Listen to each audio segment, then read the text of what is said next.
देवकी परमानन्दं श्रीकृष्णं वन्दे जगद्गुरुं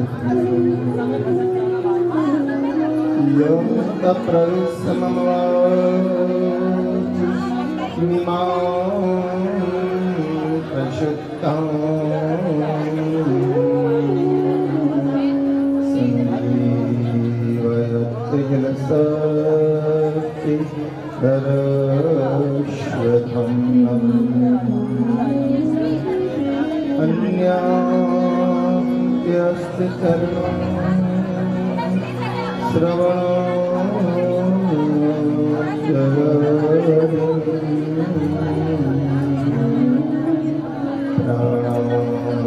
नमो भगवते पुरुषाय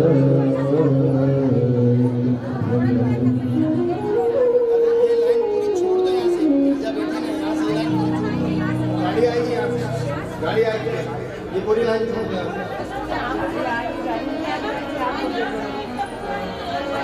यं तप्रविश्रमवाचिमिमां प्रशुक्तां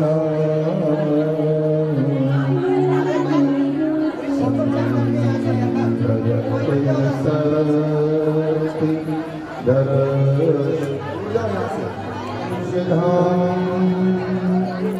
प्राप्तं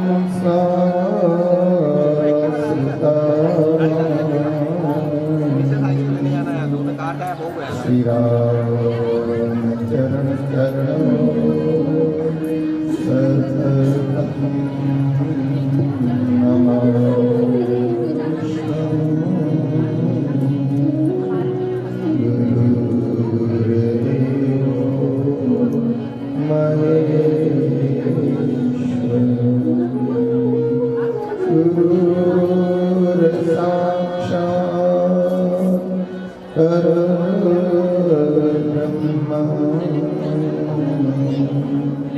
तस्मै श्री गुरुवे नमः। अज्ञानतिमिरान्धस्य ज्ञानाञ्जनशलाकया चक्षुरुन्मीलितं येन तस्मै श्री गुरुवे नमः। तस्मै श्री गुरुवे नमः। तस्मै श्री गुरुवे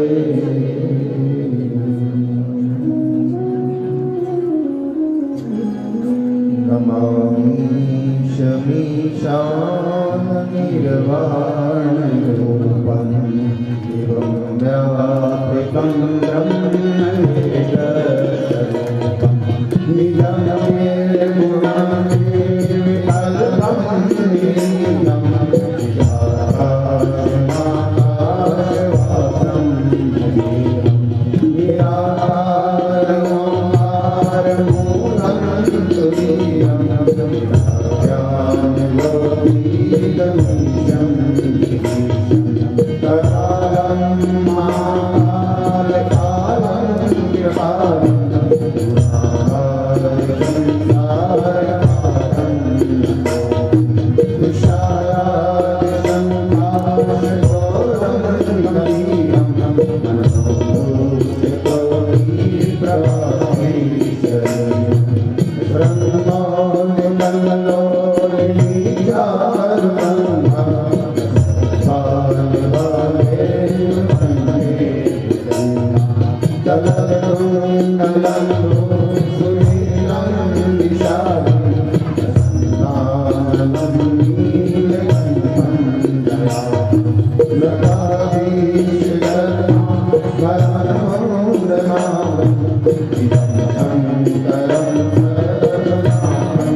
राधे राधे गोविंद गोविंद राधे राधे राधे गोविंद गोविंद राधे राधे राधे गोविंद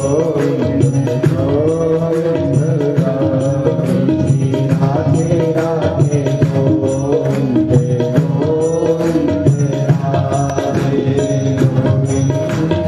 राधे राधे गोविंद गोविंद राधे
नरसिंह जी महाराज की जय। स्वामी श्री रामचरण जी महाराज की जय। स्वामी श्री राम जन्म जी महाराज की जय। सब संतन की जय।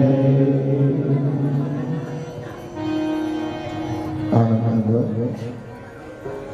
खेल ब्रह्मांड विनायक दयाल कृपालु योगेश्वरेश्वर भगवान श्याम सुंदर के पावन चरणारविंदों में श्रद्धा प्रीति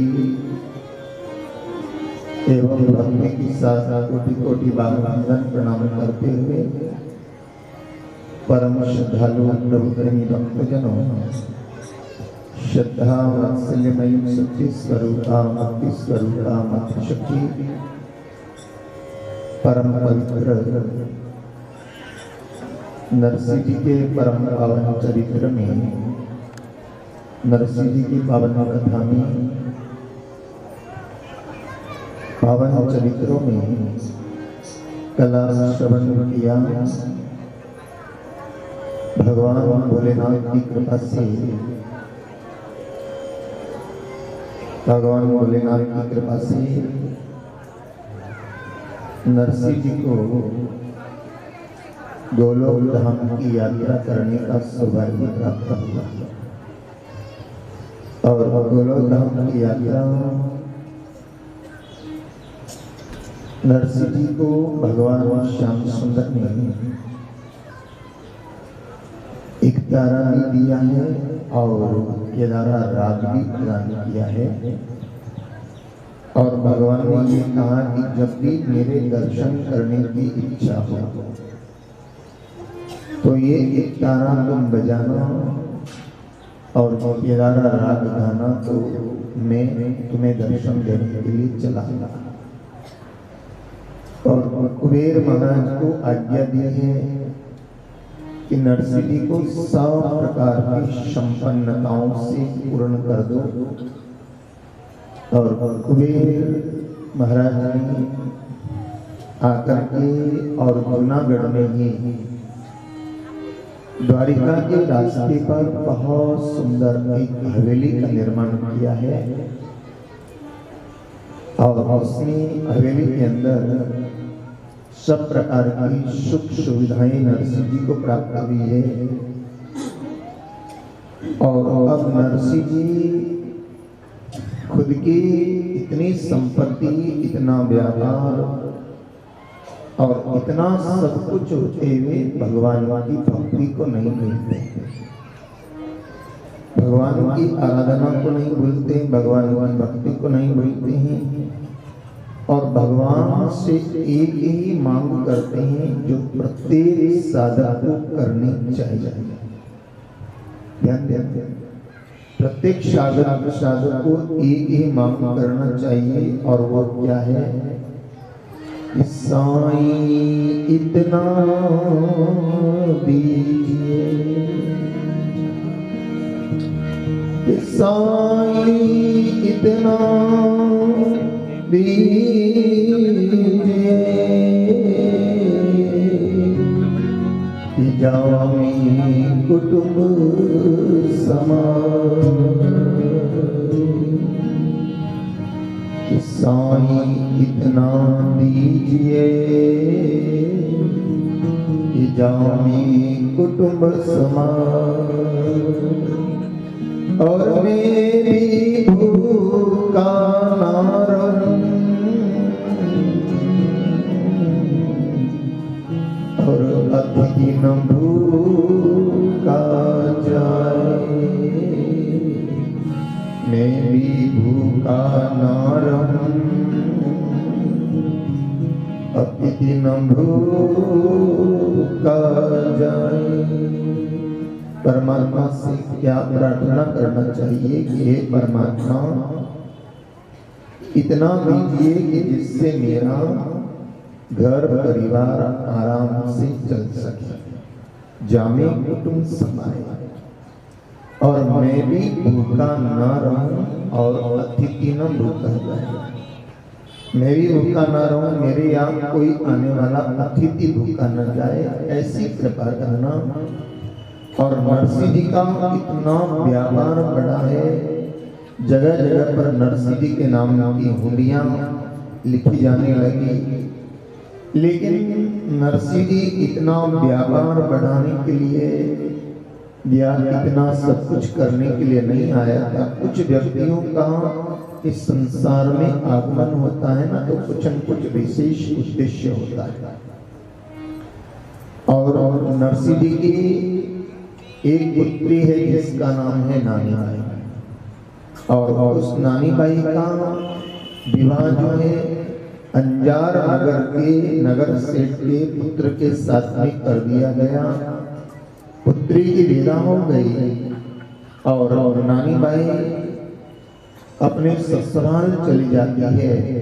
नरसिंह जी का एक पुत्र है और वो पुत्र जो है 12 वर्ष का है, लेकिन स्थितियां परिस्थितियां ऐसी निर्मित होती है कि नरसिंह जी का वो पुत्र जो था वो भी मृत्यु को प्राप्त हो गया।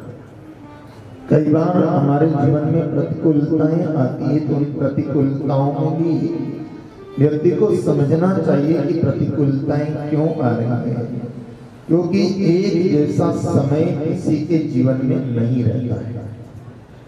एक जैसी परिस्थितियां किसी के जीवन में नहीं रहती है।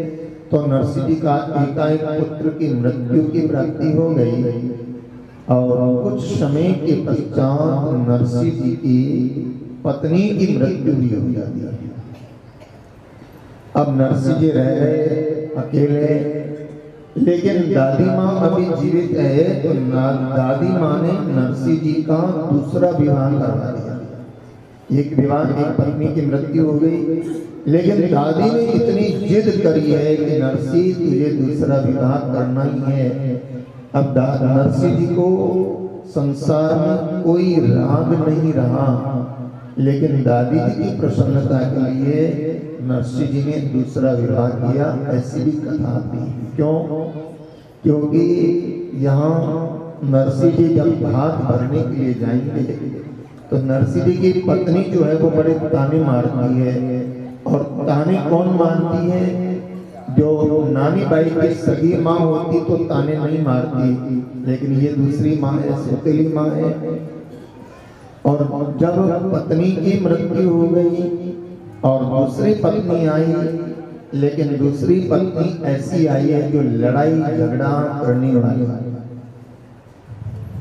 और होता क्या है, घर के अंदर अगर सबसे व्यवहार करके और रखने वाली अगर पत्नी प्राप्त हो जाती है, मैं दोनों के लिए कह रहा हूँ कि अगर सबके प्रति प्रेम भाव का व्यवहार रखने वाली पत्नी प्राप्त होती है तो क्या हो जाता है, हमारा घर कोई सीमेंट से सजावटों से स्वर्ग नहीं बनता है।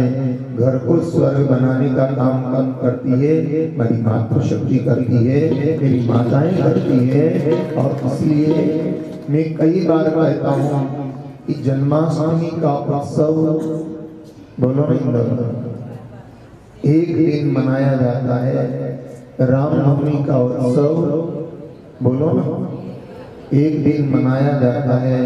वामन जयंती एक दिन मनाई जाती है। परशुराम जयंती एक दिन मनाई जाती है। लेकिन माँ भगवती की पूजा 9 दिनों तक होती है, और वो भी 9 दिनों तक नहीं, 36 दिनों तक होती है। जानते हो कितनी नवरात्रि होती है? 4 नवरात्रि होती है। 2 प्रकट नवरात्रि होती है और 2 गुप्त नवरात्रि होती है। और इसलिए देवी की पूजा आराधना हमारे यहाँ ज्यादा होती है। लेकिन अगर वो देवी स्वरूप हो तो बराबर, घर के अंदर अगर कैसी देवी का आगमन होता है कि एक देवी आती है तो घर बन जाता है, और एक देवी आती है तो घर टूट जाता है।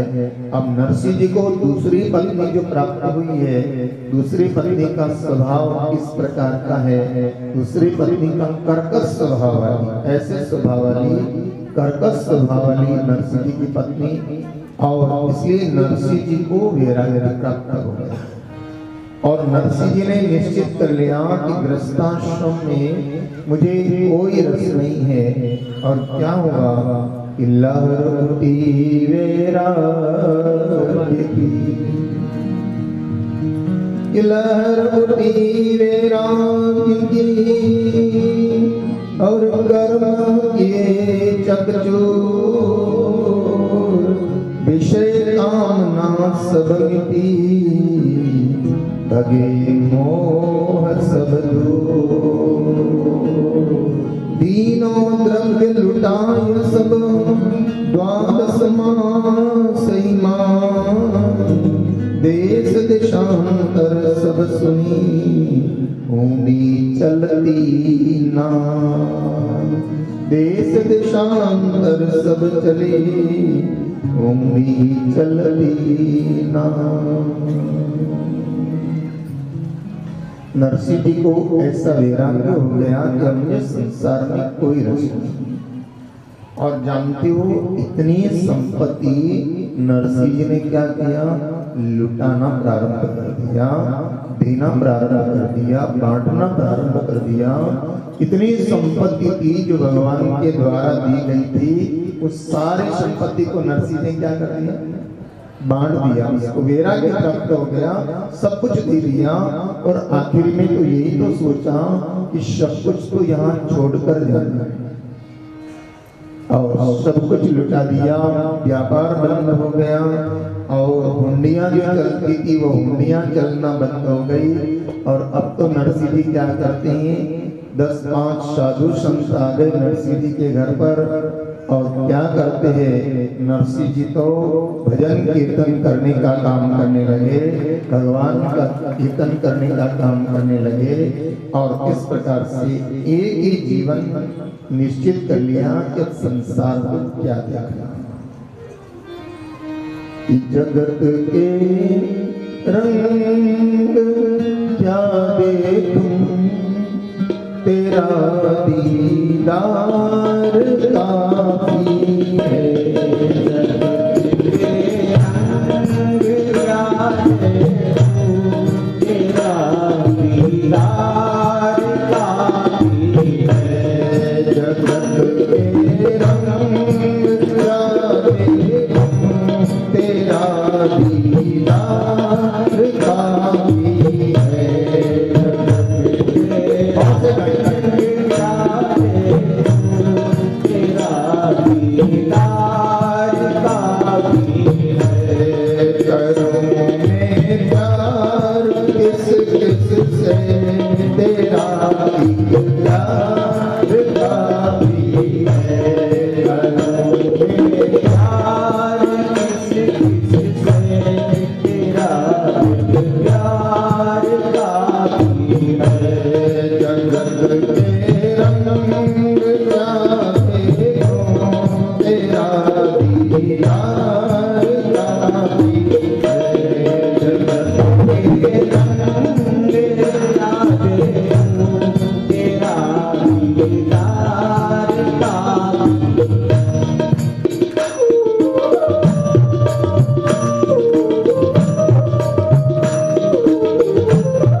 गई मेरी जगत की झूठी रोशनी से ये आंखें भर गई मेरी, ये आंखें भर गई मेरी, और ये आंखें भर गई मेरी आंखों में दर्द हो गई दीदार का मेरी आंखों में दर्द हो गई दीदार का जगत के रंग जाने मेरा दीदार का